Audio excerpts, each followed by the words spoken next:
Well, let's head straight over to Athens and to our correspondent Faidal Kerry for the latest on the aftermath of that vote and the cabinet.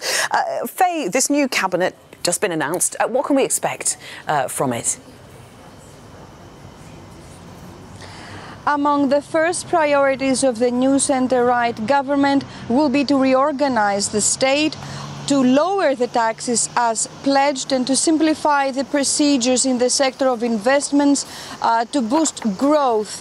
And they are setting very high goals for growth, I have to tell you. The difficult task of the foreign ministry goes to Nikos Dendias. He's a very experienced politician. He was a minister again in the previous government of New Democracy.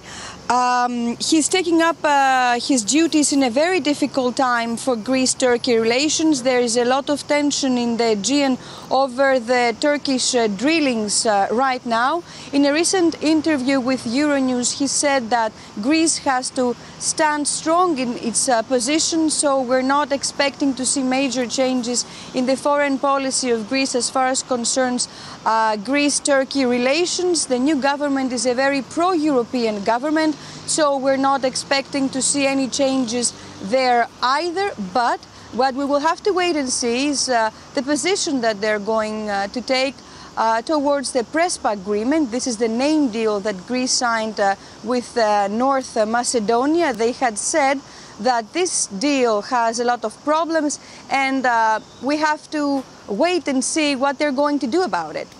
Wait and see for these big expectations to either be fulfilled or not, of course. How are the Greek people and the Greek media, how are they reacting to this cabinet? Yes, this is a very large cabinet, but Greeks are very used to it. We have 51 ministers, which is a record number, I think, around Europe. What they're already commenting is that there are only 5 women ministers in this government. I have to tell you that Greeks are mostly concerned about the changes, the positive changes that they want to see in their lives. They want to leave behind the austerity era. I don't have to remind you that the Greeks have gone through 10 years of harsh austerity policies, and this is what they're expecting from the government, to turn the page and leave behind the bailout program's era, to see a positive change in their lives. All right, thank you very much. Faidal Kerry there in Athens. Well, boosting the economy and putting the country back on the road to financial health will fall to the new finance minister, Christos Staikouras. To get some idea of that monumental task that he faces, let's take a quick look at how the situation now stands. Greece has had 3 financial bailouts in total, the last one ending in August of last year. Now, during that bailout period, the International Monetary Fund estimated that the economy had shrunk by 25%.